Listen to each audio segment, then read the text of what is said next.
Ma'asyiral muslimin, jamaah Jumat Masjid Al-Hidayah. Alhamdulillah, summa alhamdulillah. Hari demi hari, minggu demi minggu, bulan demi bulan, alhamdulillah kita akan memasuki bulan yang sangat luar biasa. Bulan yang menurut konsepsi Rasul disebut Sayyidus Syuhur, kepalanya bulan, yaitu bulan suci Ramadan. Untuk menghadapi bulan suci yang sangat agung, kita perlu persiapan. Persiapan dini hari lebih baik dan lebih baik untuk menyambut datangnya bulan suci Ramadan, sehingga beraneka ragam majelis ta'lim, kegiatan-kegiatan yang bermotif agamis ditawakufkan karena saking hebatnya kedatangan bulan suci Ramadan. Hal ini disampaikan oleh baginda Nabi Muhammad SAW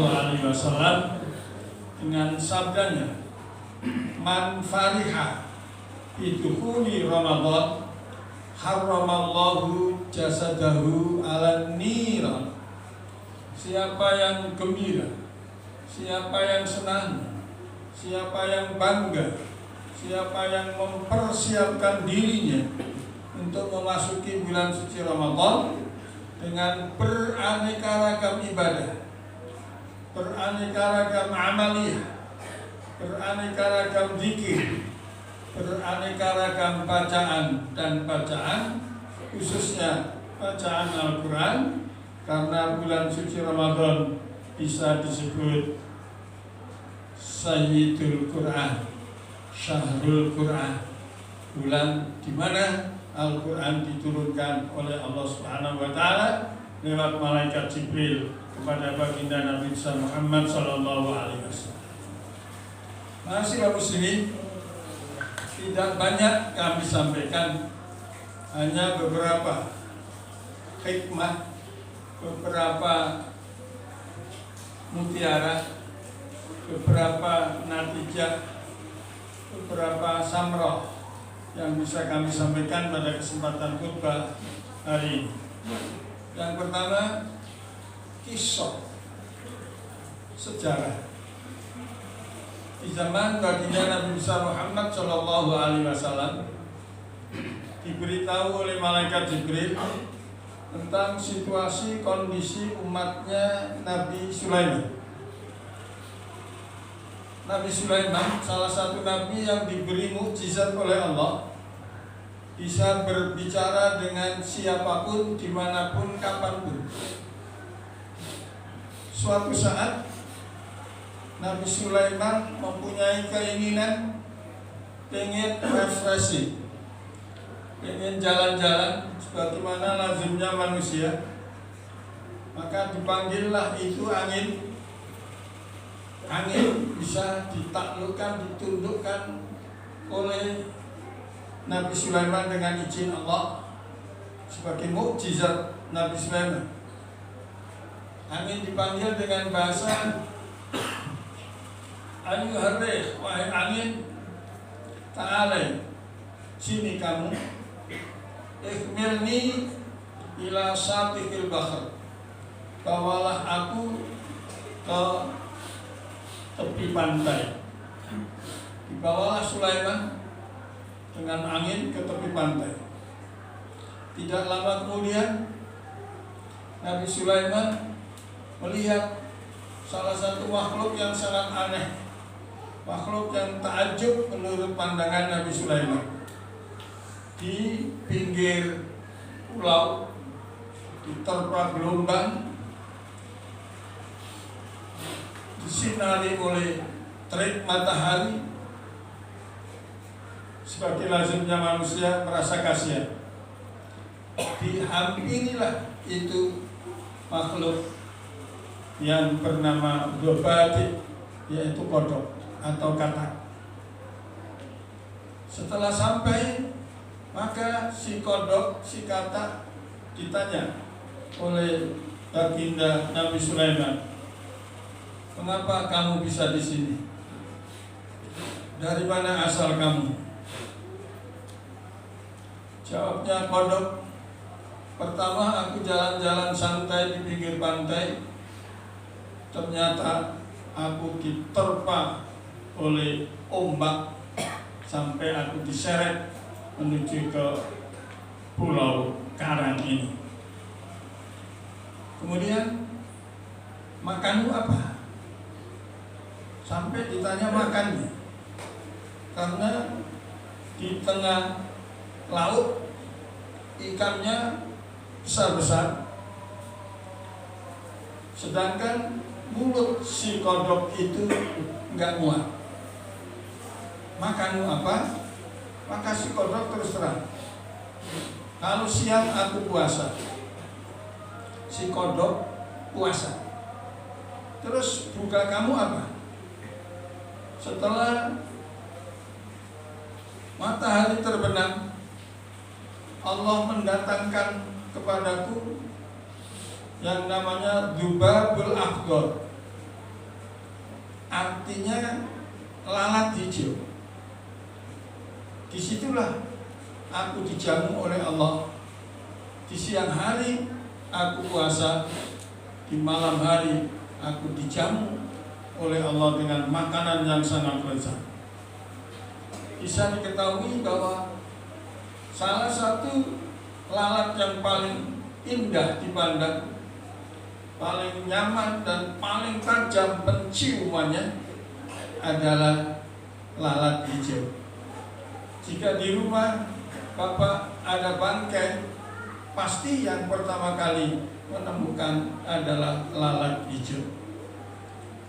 Bapak yang dimuliakan oleh Allah Subhanahu wa Ta'ala, kemudian saking kasihannya Nabi Sulaiman, maka ditawarkanlah kepada kodok, "Saya ajak ke istana, aku bikinkan rumah dari emas dan aku jamu segala kebutuhanmu." Apa jawab kodok? Baginda Sulaiman, baginda adalah makhluk Allah. Setiap makhluk Allah punya kelemahan, punya kelebihan, punya kesalahan, dan punya ingatan serta punya kealpahan. Jika baginda ingat saya, pasti aku dijamin oleh baginda, karena baginda adalah seorang raja. Tapi jika baginda lupa kepadaku, maka aku akan kelaparan, sekalipun itu di rumah terdiri dari emas. Oleh sebab itulah saya, makhluk Allah, lebih baik, lebih nyaman, lebih enak aku bertempat di sini, karena di tempat inilah aku ditempatkan oleh Allah dan dijamu oleh Allah. Kisah yang semacam itu kita ambil hikmahnya. Si kodok dijamu oleh Allah karena keyakinannya kodok yang sangat dalam, tawakalnya kodok yang sangat luas, tawakalnya kodok yang sangat mantap. Oleh sebab itu, coba nanti kalau pulang dibuka surat At-Tolak ayat 2 ayat 3, "Wa may yattaqillaha yaj'al lahu makhraja wa yarzuqhu min haitsu la yahtasib wa may yatawakkal 'ala Allah fa huwa hasbuh." Siapa yang takwa kepada Allah, maka akan diberi rezeki oleh Allah dari mana Allah menguasakan, tanpa dinyana, tanpa dikira dari mana asal muasal rezeki tersebut. Dan siapa yang tawakal kepada Allah, menyerah kepada Allah, maka akan dicukupi oleh Allah Subhanahu wa Ta'ala. Kesimpulannya, mari kita hadapi Ramadan dengan tawakal dan taat kepada Allah. Insya Allah kita akan dijamu oleh Allah, akan dicukupi oleh Allah, tidak usah ragu dan tidak usah mamang. insya Allah kita akan dimasukkan ke dalam surganya Allah Subhanahu wa taala melalui dua cahaya sebagaimana sabda Rasul, "Uqtiyat li ummati nuraini," akan diberikan kepada umatku dua cahaya, nurul Ramadan wa nurul Quran. Satu cahaya Ramadan yang nanti akan kita laksanakan bersama-sama, siangnya puasa, malamnya tarawih atau qiyamul lail. Insya Allah dua cahaya itu akan mengiring kita ke dalam surganya Allah melalui pintu yang sangat luar biasa, pintu spesialis, yaitu inna fil jannati babun yuqalu lahu riyan la yadkhulunahu illa as-shaimun. Sesungguhnya di surga nanti ada pintu spesialis yang bernama riyan la yadkhulunahu illa as-shaimun, tidak akan melintasi pintu riyan tersebut kecuali orang yang berpuasa dengan baik. Mudah-mudahan usia kita disampaikan balighna Ramadan, dalam bulan suci Ramadan jasad kita akan dikuatkan oleh Allah Subhanahu wa taala, rezeki kita akan dilapangkan oleh Allah Subhanahu wa taala, sehingga memasuki bulan suci Ramadan sudah siap untuk menghadapi apa-apa yang perlu kita lakukan. Barakallahu li wa lakum fil Qur'anil azim. Wa nafa'ani wa iyyakum bima fihi minal ayati wa dzikril hakim. Aqulu qawli hadza wa astaghfirullahal adzim li wa liwalidayya min kulli dhanbin adzim wa qur rabbi ighfir warham wa anta khairur rahimin.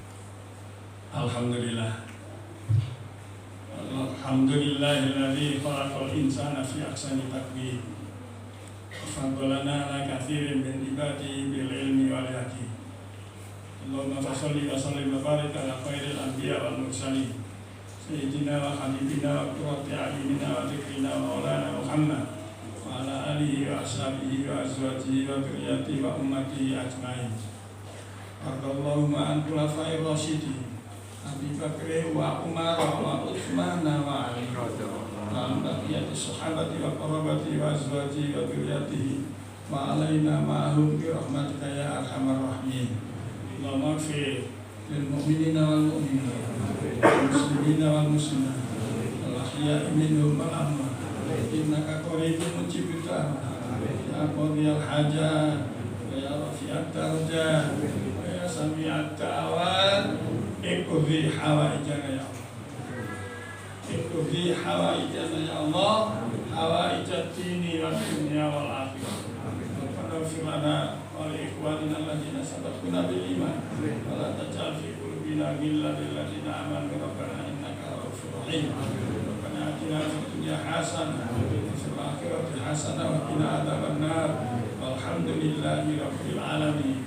Ibadallah, innallaha ya'muru bil 'adli wal ihsan وإيتاء ذي القربى وينهى عن الفحشاء والمنكر والبغي يعظكم لعلكم تذكرون فاذكروا الله العظيم يذكركم واسألوه من فضله يؤتكم ولذكر الله أكبر.